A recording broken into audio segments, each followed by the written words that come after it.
आज की बात अब हर शाम सोमवार से शुक्रवार 8:30 बजे से।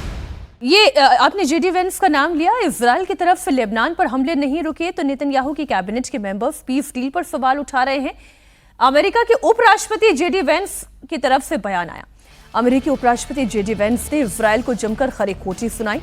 वेंस ने कहा कि इजराइल केवल 90 लाख आबादी वाला देश है, हर समस्या का हल लोगों को मारकर नहीं निकाला जा सकता।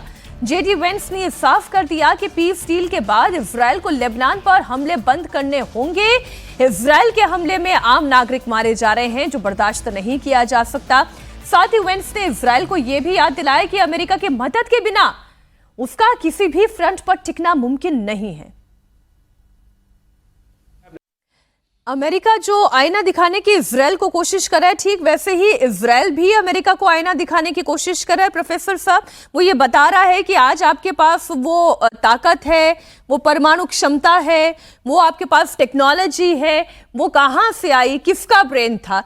ये जेडी वेंस क्यों कर रहे हैं? देखिए, ये स्पष्टता ये दिखाता है और ये बात पहले से भी कही जा रही है कि जो डोमेस्टिक पॉलिटिक्स होता है, जो घरेलू राजनीतिक व्यवस्था होती है, उसमें भी अंतर्राष्ट्रीय जो प्रकरण हो रहे हैं उसका एक प्रभाव होता है। और जो डोमेस्टिक पॉलिटिक्स डेमोक्रेसी में है उसको उससे बचना भी पड़ता है और उसको उस दबाव को झेलना भी पड़ता है। स्पष्टता बात यह है कि अमेरिका युद्ध में जाने के बाद कहीं ना कहीं जो अमेरिकी पब्लिक ओपिनियन है उसमें ट्रंप की लोकप्रियता घटती जा रही है और उस घटती हुई लोकप्रियता को पुनर्स्थापित करने के लिए ये आवश्यक है कि जो अमेरिकी इस्टेब्लिशमेंट है वो कहीं ना कहीं इस युद्ध से वापस आए। और वो युद्ध इसलिए नहीं रुक पा रहा कि जैसे ही कुछ पीस डील होता है, जैसे ही कोई बात आगे बढ़ती है, उधर इजराइल और लेबनान की जो व्यवस्था है या जो समस्या है वो और उग्र रूप ले लेती है और इस कारण से ये युद्ध की जो पीस डील है वो रुक जाती है।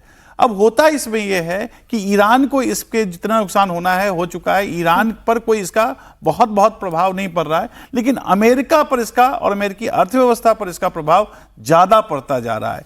तो उस व्यग्रता को समाप्त करने के लिए मुझे लगता है जेडी वेंस इस प्रकार का एक आवरण दिखा रहे हैं जिसमें कि उनका कहना है कि जो किया जा रहा है वो सही है। देखिए, और एक और भी बात है, जो जर्मनी से जब ज्यूज का इमिग्रेशन अल्बर्ट आइंस्टीन से लेके बड़े बड़े जो आज के डेट में वहाँ की इकोनॉमी को चला रहे हैं, जेविश लॉबी है, फाइनेंशियली हो, न्यूक्लियर बॉम्ब की बात हो, तो ये इशारा वहीं पे है कि आप जेडी वेंस ये कहने की कोशिश कर रहे हैं कि अमेरिका के बिना इजराइल कुछ नहीं। और ये ट्रंप के बाद एक नया है कि हमारे बिना यूक्रेन कुछ नहीं है, हमारे बिना एक दिन नहीं टिक पाओगे। ये लैंग्वेज आप इजराइल के बारे में नहीं कह सकते, क्योंकि इजराइल एक देश ही बना है उन कैपेबल जेविश जो लॉबी है उनके द्वारा, और उनका पूरा सपोर्ट है। तो इस तरीके से आप इतने हल्के में इजराइल को कर दें, ये दिखाता है कि मागा बेस जिसको ये रिप्रेजेंट कर रहे हैं, नई जनरेशन ट्रंप के बाद जेडी वेंस अपनी डोमेस्टिक कॉन्स्टिट्यूएंसी को एड्रेस कर रहे हैं। तो ये भी है कि वहां पे टेड क्रूज से लेकर रिपब्लिकन जेविश लॉबी भी काफी स्ट्रांग है।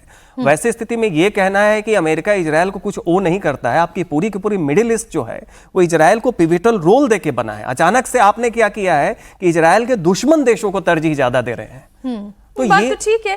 और अच्छा, मिडिल ईस्ट की जंग आप कहें खत्म हो गई है, हॉर्मुज के लेवल पे आप कह सकते हैं, लेकिन वहीं अगर आप लेबनान के फ्रंट पे कहेंगे तो ये जंग जारी है।